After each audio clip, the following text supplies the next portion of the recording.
Eh bien bonjour à tous, je suis PopUp et bienvenue, j'espère que vous allez bien. Aujourd'hui on va continuer ensemble l'aventure La Malédiction de Naxxramas en mode héroïque avec le quartier de la peste, son deuxième boss, Egan l'Impur.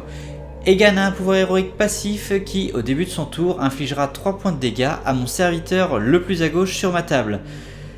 Donc pour le battre, j'ai décidé d'utiliser un deck basé sur le râle d'agonie. Donc beaucoup de serviteurs avec des râles d'agonie qui permettent de récupérer de nouveaux serviteurs, notamment le déchiqueteur piloté, le déchiqueteur céleste piloté, le vu déchiqueteur de Sneed, la rampante, l'œuf de Nérubien et le Raptor, la carte de la Ligue des Explorateurs qui permet de copier le râle d'agonie d'un autre serviteur. J'utilise également Kern pour avoir un bon râle d'agonie, pour avoir une deuxième 4-5 qui ripop, et pas mal de contrôle de la passe du voleur avec notamment son arme. Egan commencera la partie avec 45 points de vie, et donc on va voir tout de suite ce que donne ce deck.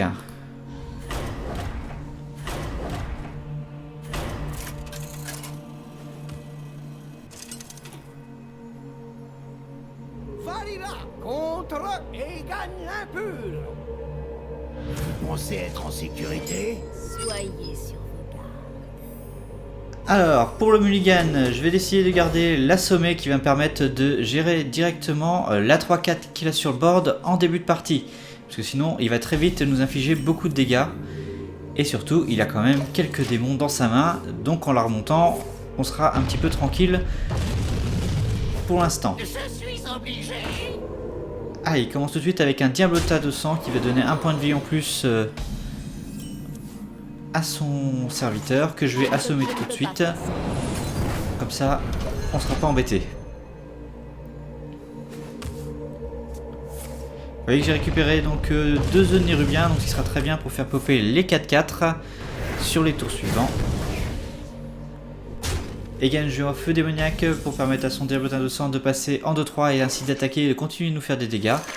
Donc je vais mettre directement un 9 de Nérubien et avec le pouvoir héroïque d'Egan, ça va faire directement popper la 4-4, le Nérubien. Alors là il m'a joué un serviteur 3-5 avec provocation qui lui a détruit un de ses cristaux de mana. Eh bah écoutez, je pense que je vais l'assommer. Comme ça, s'il le rejoue, il se détruira encore un cristal de mana. Ce qui permet d'avoir de l'avance au niveau de la mana. Je détruis aussi son serviteur, comme ça j'ai le contrôle du board. Je vais avoir la 4-4 qui va rip off tout de suite, plus la 4-2 pour l'instant. Ah bon, la 4-2 il me le détruit avec son deuxième feu démoniaque. Je trouve donc une rampante que je vais faire en sorte qu'elle soit détruite par le pouvoir d'Egan. Et je joue le Raptor, où je copie le râle d'agonie de la rampante. Qui permettra d'avoir des araignées 1-1 un petit peu sur le board. Alors, il décide de jouer un garde funeste. Alors, comment je vais pouvoir gérer ça? Bon, déjà j'ai joué le...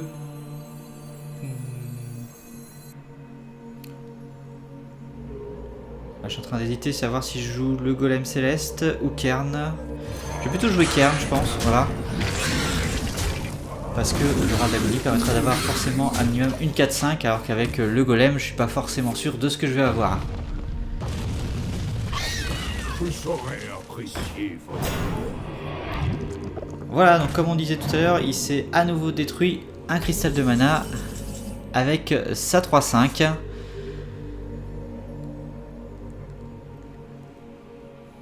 Alors, je vais utiliser trahison pour tuer le limon. Ça en fera un de moins à gérer. Et après, avec Kern plus une rampante, je vais détruire son serviteur avec provocation. Et je vais continuer avec les 2 autres rampantes d'aller entamer ses points de vie. Plus, je vais me soigner de 8 points de vie grâce au robot de soins antiques.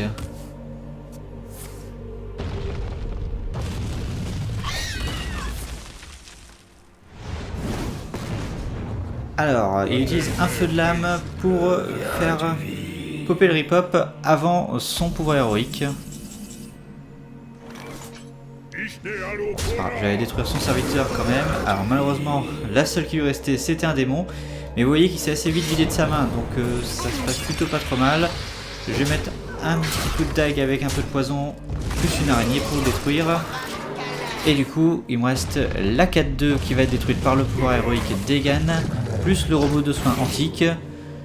Et il va mettre un manipulateur sans visage pour copier celle-ci. Du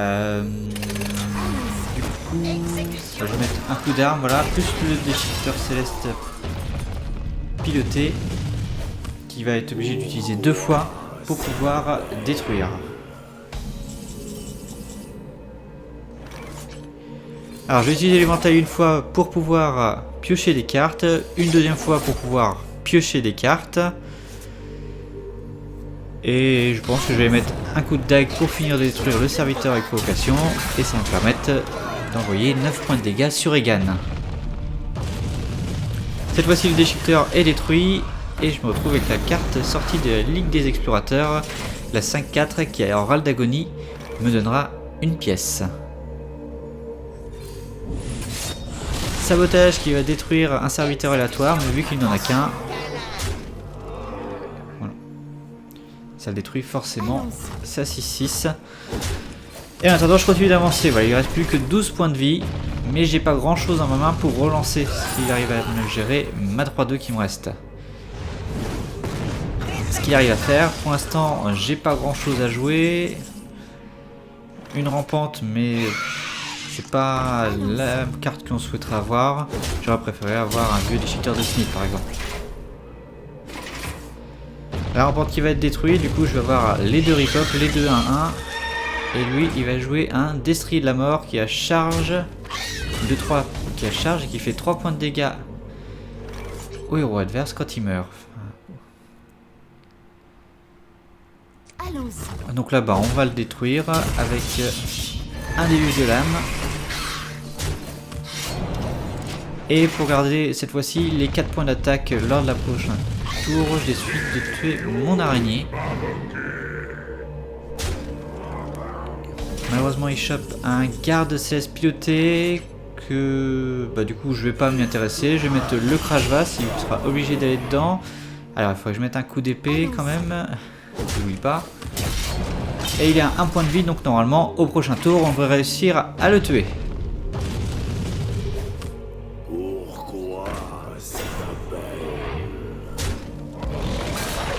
Voilà, même malgré son serviteur avec provocation, on va pouvoir le tuer.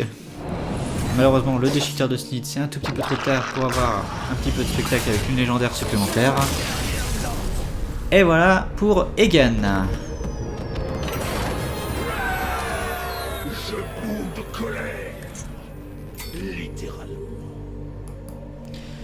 Voilà pour Egan. Donc ce qui est important vraiment c'est de faire attention au placement de nos serviteurs avec râle d'agonie.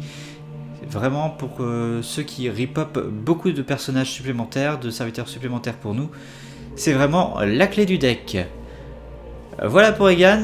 Lors de la prochaine vidéo sur Naxxramas, nous affronterons Oreb, celle qui nous a donné la carte légendaire Oreb qui est beaucoup utilisée dans la méta actuellement, jusqu'à l'arrivée du format standard en tout cas. Voilà, j'espère que ce contenu vous a plu. Je vous retrouve la prochaine fois pour une nouvelle vidéo sur la malédiction de Naxxramas. Et je vous souhaite à tous une bonne journée.